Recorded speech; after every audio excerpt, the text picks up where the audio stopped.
Hello, what's up mga idol? So this man Anthony Rascas ng Mark TV. Sa video natin ngayon, meron tayong tips and tricks about sa Redmi A2 Plus. Yan.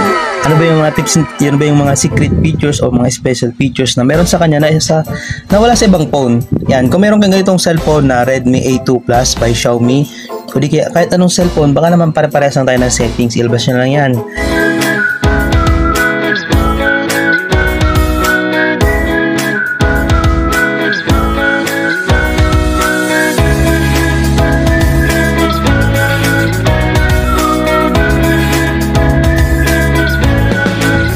Okay, start tayo. So, tatlo lang ang tips and tricks natin dito sa Redmi A2 Plus. Yung kanyang storage na pwedeng SD card ang humawak. Pangalawa, yung memory extension niya, kung saan nakalagay.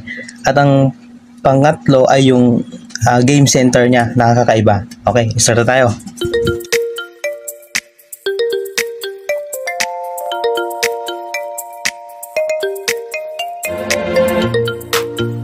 Una, dyan sa video niyan, pinakita ko dyan na yung phone ay pwedeng lagyan ng SD card. Tapos yung SD card niya is pwede gawing internal storage.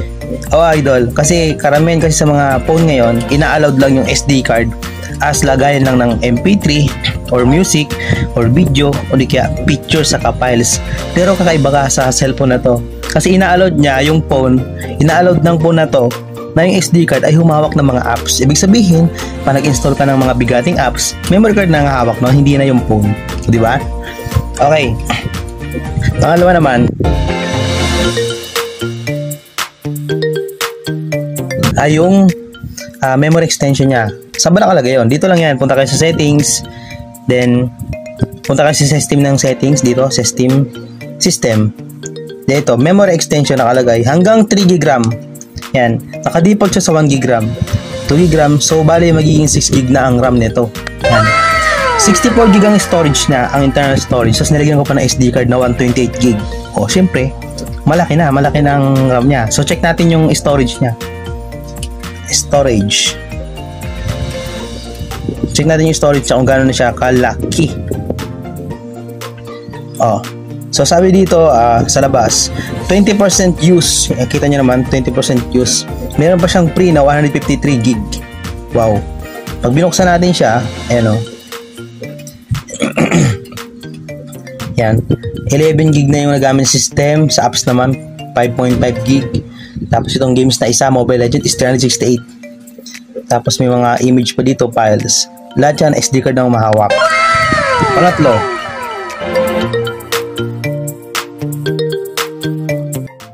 yung games niya. Okay, sa games niya, sa game center, akala ko nung dati is ito yung hawak ng Mobile Legend game. Hindi pala. Itong game center na to is pwede ka pala maglaro kahit wala kang app na tinownload. Website siya, sa website siya maglalaro. Open nyo lang siya. Kailangan bukas ang internet nyo. Yan. Pwede mong laruin itong mga app, itong mga games na to kahit hindi mo sila ma-download sa phone mo. Yan. Pwede mo tong laruin sa may lalabas dito na parang URL or website. Parang naglalaro ka sa website. Ang galing, no? Sana may Mobile Legend dito na hindi na kailangan ng app. So, pansin ko walang Mobile Legend dito eh. Yan. Pero may mga games dito na need talaga ng internet tapos hindi mo kailangan ng app. Yan ang game center. So, yan lang ang tips and tricks natin sa Redmi A2 Plus.